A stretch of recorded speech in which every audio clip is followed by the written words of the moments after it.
नमस्कार दोस्तों, मैं रसेश रेही आप सभी का स्वागत करता हूं मेरे YouTube चैनल पर। दोस्तों, आज की सस्पेंस कहानी है द वैनिशिंग, गुमशुदा। तो चलिए आज की कहानी शुरू करते हैं। गर्मी की एक गर्म रात थी जब सुमन ने नदी के किनारे टहलने का फैसला किया। काम के लंबे दिन के बाद उसे कुछ थकान महसूस हो रही थी। रात की शांति का आनंद लेते हुए वह कुछ देर टहलती रही, लेकिन जब वह वापस जा रही थी तो उसकी नज़र पास में खड़ी एक वैन पर पड़ी। उसे कुछ अजीब सा लग रहा था और इसने उसे असहज कर दिया था।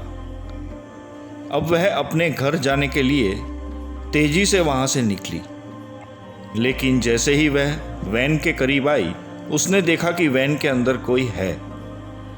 यह एक आदमी था और वह उसे गौर से देख रहा था। उसने उसे अनदेखा करने और चलते रहने की कोशिश की, लेकिन वह महसूस कर सकती थी कि उसकी आंखें उसका पीछा कर रही हैं। वह डर रही थी और वह चाहती थी कि वह जल्दी से घर पहुंच जाए। जैसे ही वह अपने घर के करीब पहुंची, उसने अपने पीछे कदमों की आहट सुनी। वह पलटी, पर वहां कोई नहीं था। वह दौड़ने लगी, लेकिन कदम उसका पीछा करते रहे। उसे लगा जैसे उसका पीछा किया जा रहा है। उसने आखिरकार अपने घर पर पहुंचकर अपने घर का दरवाजा बंद कर लिया। वह अब कांप रही थी और उसे पसीना आ रहा था, और वह इस बात को भुला नहीं पा रही थी। उसे बार बार लग रहा था कि कोई उसे देख रहा है। अगले दिन सुमन ने पुलिस के पास जाने का फैसला किया। उसने पुलिस को वैन और उस आदमी के बारे में और उसके द्वारा उसका पीछा करने के बारे में बताया। पुलिस ने उसका बयान ले लिया, लेकिन वह बहुत चिंतित नहीं दिखे। पुलिस ने सुमन को बताया कि वह शायद एक यात्री था और उसे इसके बारे में ज़्यादा चिंता नहीं करनी चाहिए। सुमन अब अपने घर आ गई थी, लेकिन सुमन यह महसूस कर रही थी कि कुछ गड़बड़ है। उसे अपने घर के आसपास हो रही अजीबोगरीब चीज़ें नजर आने लगी। उसकी चीज़ें इधर उधर हो गई थीं और उसे बगीचे में पैरों के निशान मिले। उसे यकीन हो गया था कि कोई उसकी हर हरकत पर नज़र रख रहा है। एक रात सुमन अपने बेडरूम के दरवाजे के खुलने की आवाज़ से जग गई। वह जानती थी कि उसके बिस्तर पर जाने से पहले उसने दरवाज़ा बंद कर दिया था। अब वह डर गई थी। उसे नहीं पता था कि क्या करना है, इसलिए वह अपने बिस्तर के नीचे छिप गई। उसने किसी के कदमों की आवाज़ सुनी। उसने दराजों के खुलने और बंद होने की आवाज़ सुनी, और वह जानती थी कि जो कोई भी उसके घर में है वह कुछ ढूंढ रहा है। घंटों तक वह वहीं लेटी रही, हिलने डुलने से भी डरती रही। अंत में वह व्यक्ति चला गया। सुमन ने कुछ मिनट इंतजार किया और फिर सावधानी से अपने बिस्तर के नीचे से निकली।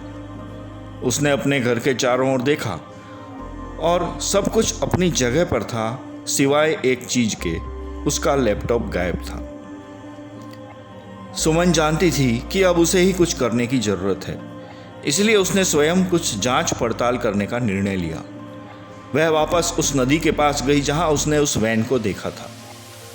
उसने इधर उधर देखा तो उसे जंगल में एक छोटी सी पगडंडी मिली। सुमन पगडंडी पर चलती रही और पगडंडी उसे पुरानी सी एक कोठरी पर ले गई। वह सावधानी से कोठरी के पास पहुंची और उसने देखा कि दरवाजा थोड़ा खुला था। उसने उसे धक्का देकर खोला और अंदर कदम रखा।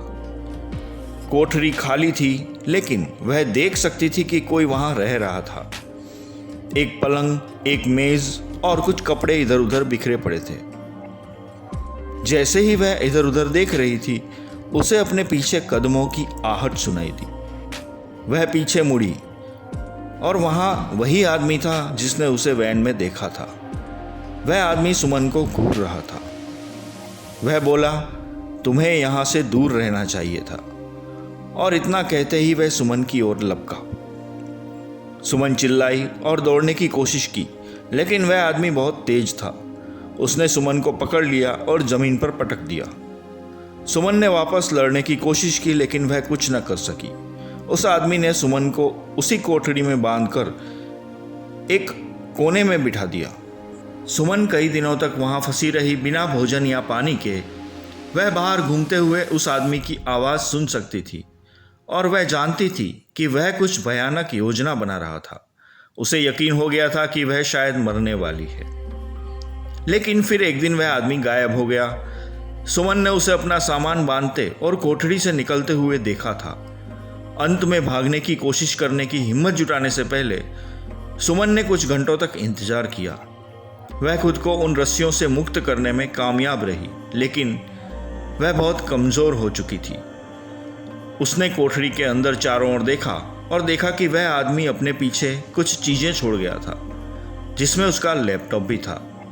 उसने देखा कि उस लैपटॉप के साथ छेड़छाड़ की गई थी। उसने जल्दी से उसे उठाया और उस कोठरी से बाहर निकल गई। सुमन को अब किसी की मदद की ज़रूरत थी, लेकिन उसे आसपास कोई दिखाई नहीं दे रहा था। वह बाहर निकलने का रास्ता खोजने की कोशिश में जंगल में भटक गई।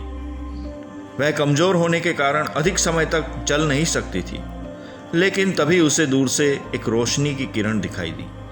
वह उसकी ओर लड़खड़ाई और आखिरकार उसे एक रास्ता मिल गया। उसने एक गुजरती हुई कार को रोका और ड्राइवर उसे पुलिस स्टेशन ले गया। पुलिस ने सुमन की सारी बातें सुनी। पुलिस ने सुमन को अस्पताल भेज दिया और खुद सुमन की बताई हुई उसी जगह जहां वह कोठरी थी वहां पर पहुंची। तो उन्हें इस बात का सबूत मिला कि वह आदमी कुछ योजना बना रहा था। उन्हें हथियार, नक्शे और कुछ नोट मिले जो उसने सुमन के बारे में लिखे थे। पुलिस को कोठरी के पीछे एक छुपा हुआ कमरा भी मिला। वह आदमी सुमन को वहां से कहीं ले जाने की योजना बना रहा था। पुलिस ने बहुत दिनों तक इस केस की छानबीन की और उस आदमी की तलाश की, लेकिन वह आदमी कभी पकड़ा नहीं गया। सुमन कभी नहीं जान पाई कि वह आदमी कौन था और उसने उसे क्यों निशाना बनाया था। वह जानती थी कि वह कोठरी में फंसने के भयानक अनुभव को कभी भुला नहीं पाएगी।